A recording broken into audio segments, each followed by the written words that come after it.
Welcome to the Explainer. So let's play a little game. I want you to imagine, just for a second, that you are the ultimate apex predator.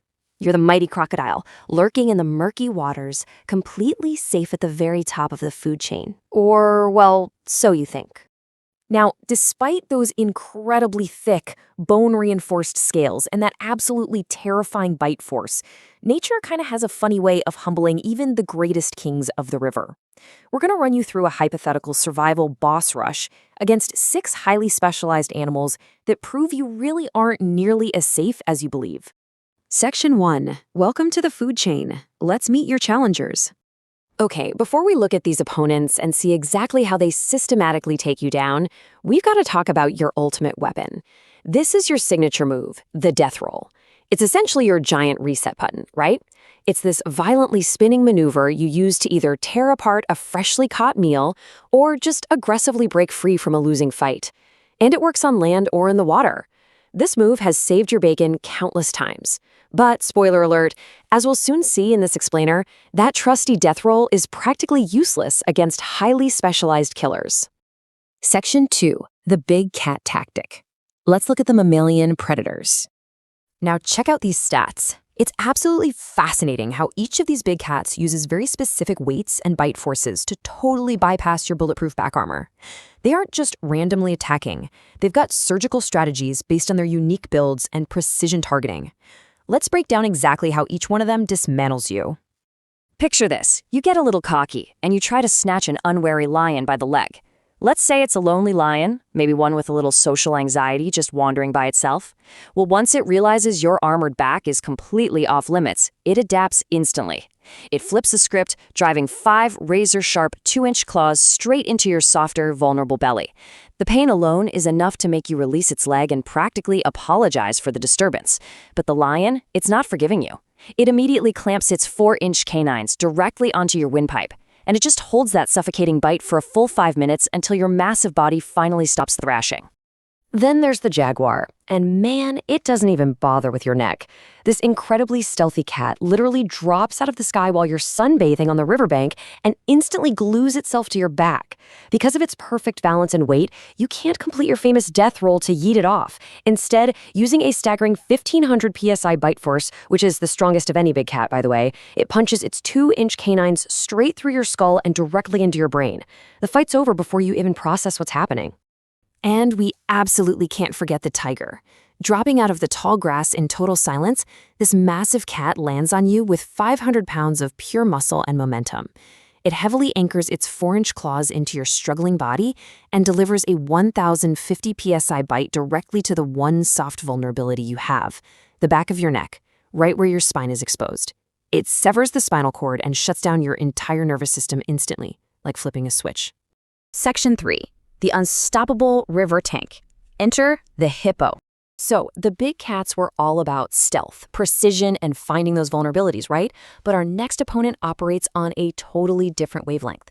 This is all about overwhelming, unstoppable brute force.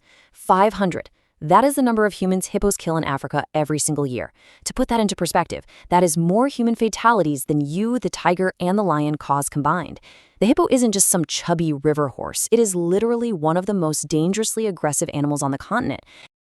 If you are foolish enough to try and pick a fight with a highly territorial hippo, maybe over a stolen meal, you're going to quickly realize you are in deep doo-doo. Your own biology actually betrays you here. See, you've got an ambush predator metabolism built for quick burst damage, whereas the hippo is built for prolonged, grinding tank battles.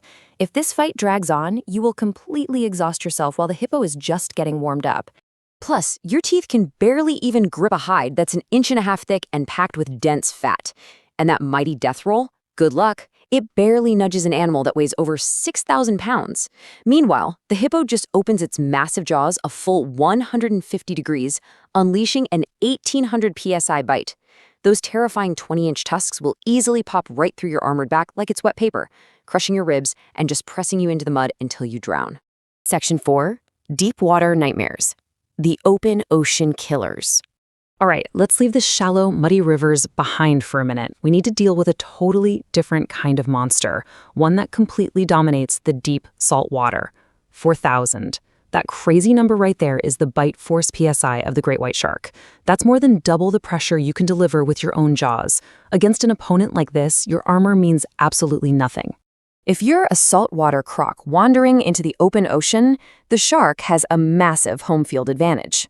Using electroreception to track the electrical signals of your muscles way down in the deep water, the shark circles below. Then it uses its signature move, the vertical strike. It rockets upward at 25 miles per hour to bite down with those 4,000 pounds of force, tear away a huge chunk of flesh, and retreat before you can even launch a counterattack. The extreme blood loss guarantees the fight is over before you even know where the enemy went. Now, let's head back into the murky rivers of South America, where you face a completely different form of execution. The 26-foot anaconda turns combat into this chilling, incredibly calculated procedure. First, it strikes silently from behind, anchoring itself with over 100 razor-sharp teeth. Then, it wraps 440 pounds of pure muscle around you. And here is the truly terrifying part. Its super-sensitive skin actually reads your bodily movements. Every single time you exhale, those coils cinch tighter and tighter, completely preventing you from drawing your next breath. It slowly squeezes the life out of you while you helplessly try to snap at this thick, rubbery body that has no vital organs for you to easily pierce. But you know what's really horrifying about the anaconda's method? It's patience. Even after your massive, armored body finally goes completely limp from the lack of oxygen, the snake holds that immense squeeze for another solid 10 minutes. It's like a morbid insurance policy, just to make absolutely sure you aren't playing dead before it spends the next several hours swallowing you whole. Section 5. How to survive. Managing your terrain. So after facing down these highly specialized, incredibly lethal killers, from big cats dropping from the sky to giant river tanks and deep water assassins, you might honestly be wondering how a crocodile ever manages to survive in the wild at all. Well, the answer is entirely environmental. Your survival completely depends on managing your terrain. For example, you absolutely have to avoid dense vegetation on land where stealthy cats like tigers and jaguars can drop onto your back. On the flip side, if you get ambushed by an anaconda or a great white, your only real hope is fighting your way into shallow water or onto muddy banks. That's where you can get the physical leverage needed to scrape off a giant snake, or use your agility against a shark that really struggles to maneuver in water less than 10 feet deep. So the ultimate takeaway from this explainer is simple. Geography determines everything. In the brutal, unforgiving reality of nature, brute strength and heavy armor just don't always win, because out there, terrain and situational awareness are what actually dictate your survival. Which leaves us with a pretty fascinating final thought to ponder. If the ultimate armored reptile, a creature that has survived essentially unchanged since the time of the literal dinosaurs, can be taken down so systematically by specialized rivals, where exactly do you sit on the food chain?